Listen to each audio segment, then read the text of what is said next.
नमस्कार बच्चों, मैं Sudha Gupta from Raghu international school. आज हम लेकर आए हैं आपके पास अलंकार भाग 3। ये जो हमने अभी तक फर्स्ट भाग बनाया, सेकंड भाग बनाया, अब है हमारा थर्ड भाग। इसमें हमारे हैं जो अलंकार है, अब हम पढ़ेंगे उपमा अलंकार के बाद वह है हमारा रूपक अलंकार। अच्छा, अब ये बताइए आप, ये सब किसके भेद हैं? उपमा अलंकार, रूपक अलंकार, ये सब हमारे अर्थालंकार के भेद हैं। कौन सा है ये हमारा रूपक अलंकार? जहाँ गुण की समानता के कारण उपमेय मतलब जिसकी तुलना की जा रही है में उपमान जिससे तुलना की जा रही है का आरोप दिया जाए, वहाँ रूपक अलंकार होता है। मतलब क्या है यहाँ पर? जहाँ गुण की समानता के कारण, गुण की मतलब दोनों में गुण की कैसी है यहाँ पर? समानता है। इसके कारण एक दूसरे से तुलना की जाती है, मतलब एक दूसरे पर आरोप लगाया जाता है, वहां पर कौन सा अलंकार होता है? रूपक अलंकार। अब इसकी विशेष क्या? उपमेय और उपमान में गुण धर्म के अनुसार इतनी समानता होती है कि दोनों में कोई भेद प्रतीत नहीं होता। मतलब जैसे दोनों वस्तुएं समान रहती हैं, वहां पर कौन सा अलंकार होगा आपका? रूपक अलंकार। जहां पर गुण की समानता के कारण उनकी तुलना करने में हमें क्या होता है? परेशानी आती है। हम उनके गुण की समानता के कारण दोनों में तुलना करना हमारे लिए कठिन बताया गया है और दोनों में एक जैसी समानता दर्शाई गई है, वहां पर होता है रूपक अलंकार। अब रूपक अलंकार के जो उदाहरण है वो है हमारे पायो जी मैंने राम रतन धन पायो। अब यहाँ पर राम क्या है? उपमेय है और रतन क्या है? उपमान है। लेकिन दोनों में क्या है? दोनों में हमें क्या बराबर से समानता, दोनों में हमें समानता दिखाई दे रही है। राम और रतन धन पायो, राम में भी उतनी ही समानता है जितनी रतन है। रतन पाने पर भी हमें उतना ही खुशी होती है जितना ये मीरा जी ने जब राम नाम जब पाया था तब उनको बहुत ज्यादा खुशी हुई थी, मतलब वो उसमें ही खो गई थी। पायो जी मैंने राम रतन धन पायो, मतलब उन्होंने राम के समान क्या पा लिया था? रतन, मतलब उन्हें हीरे, राम नाम मिलने से ही उन्हें हीरे जवाहरात की प्राप्ति हो गई थी।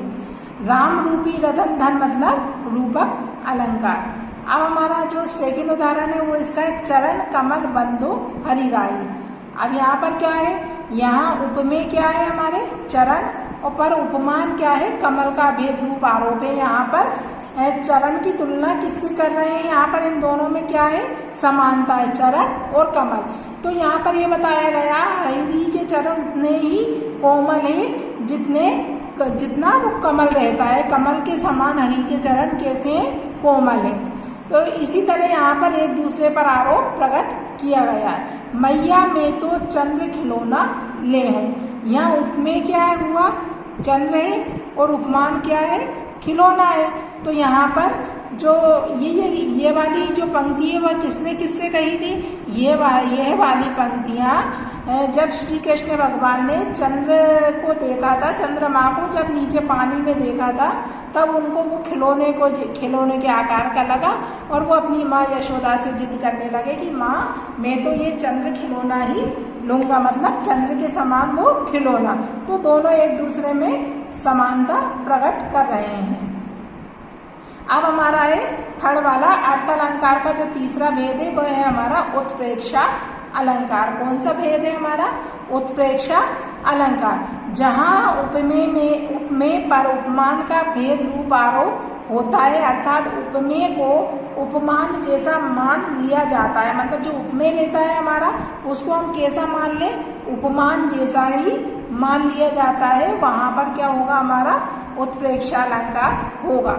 सोहत ओढ़े पीत पट श्याम सलोने गात, मनो नीलमणि सेल पर आता प्रयोग प्रभात। यहाँ उपमेय क्या है हमारा? पीत पट पर। यहाँ उपमेय क्या है? पीत पट पर प्रभात के समय नीलमणि पर्वत पर पड़ने वाले अताप उपमान से समानता की संभावना की गई है।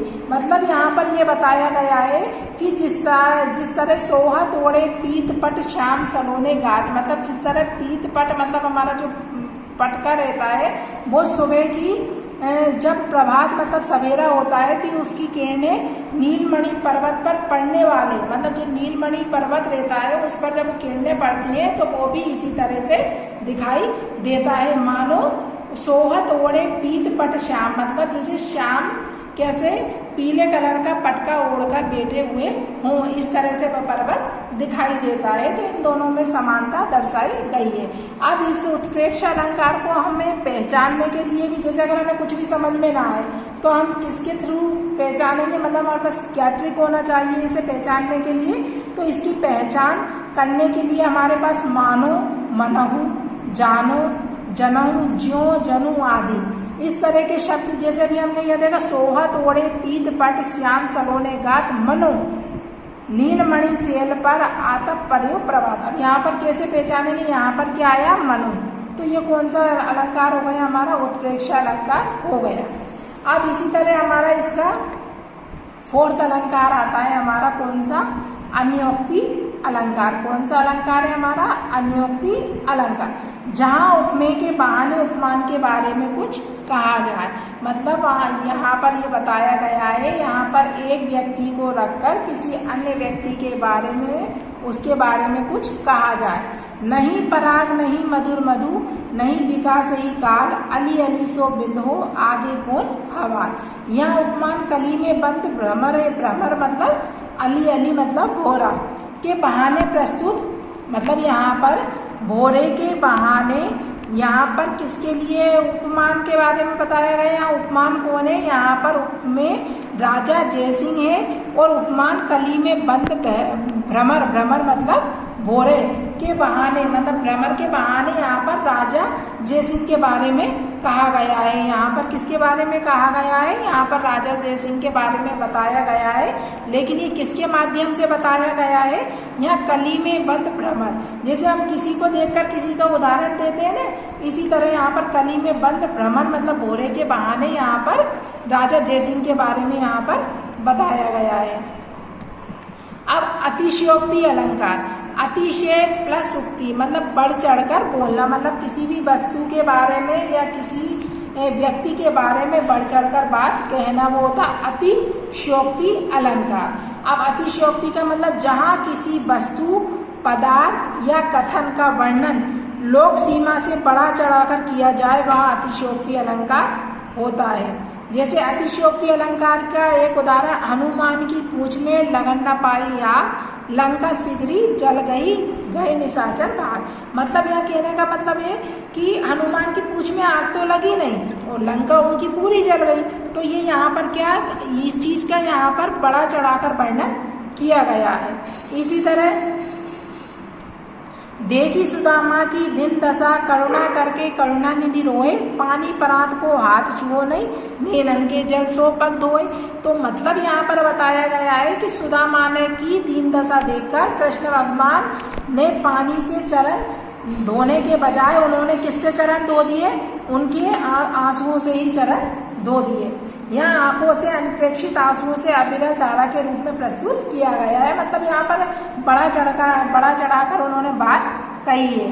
अब ऐसे ही आगे नदियां पड़ी अपार, घोड़ा कैसे उतरे पार, राणा ने सोचा इस पार तब तक चेतक। मतलब जैसे आपने राणा प्रताप के घोड़े के बारे में सुना होगा, सुना है उनके, कि जैसे ही राणा प्रताप जो सोचते थे, इससे पहले ही उनका जो चेतक घोड़ा था वो काम कर देता था। जैसे राणा ने सोचा इस पार तब तक चेतक था, मतलब राणा सोच रहा था कि मुझे उस पार जाना है, तब तक राणा का तो सोचना होता था, लेकिन चेतक उस पार पहुंच जाता था। तो यहाँ पर किसी भी चीज के बारे में, व्यक्ति के बारे में बड़ा चढ़ाकर वर्णन करना ही अतिशयोक्ति अलंकार होता है। अब हमारा इसी का लास्ट अलंकार है, वो है मानवीकरण अलंकार। अर्थ अलंकार का भेद है ये मानवीकरण अलंकार, जहाँ जड़ वस्तुओं या प्रकृति पर मानवीय चेष्टाओं का आरोप किया जाता है, वह मानवीकरण अलंकार होता है। मतलब जहाँ पर प्रकृति के बारे में बताया जाए, वहाँ पर मानवीकरण अलंकार होता है। फूल हंसे कलियां मुस्काई, यहाँ फूलों का हंसना, कलियों का मुस्काना मानवीय चेष्टाएं। मानवीय चेष्टाएं मतलब मानव के द्वारा और प्रकृति के द्वारा हमें ये सारी चीजें प्राप्त हैं। तो ये मानवीय चेष्टाओं का जहाँ पर का आरोप किया जाए, वह मानवीकरण। मेघ आए बड़े बनठन के सबर के, यहाँ मेघों का सच कर आना मानवीय चेष्टा है।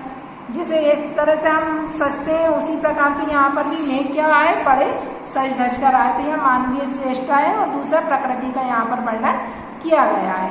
अब यमक और श्लेष में अंतर, अभी तक तो हमने शब्द अलंकार पढ़े, अर्थ अलंकार पढ़ा और उनके भेद को जाना। अब हमारा जो ये शब्द अलंकार के जो दो भेद है यमक और श्लेष, उसमें थोड़ा सा अंतर बताया गया है।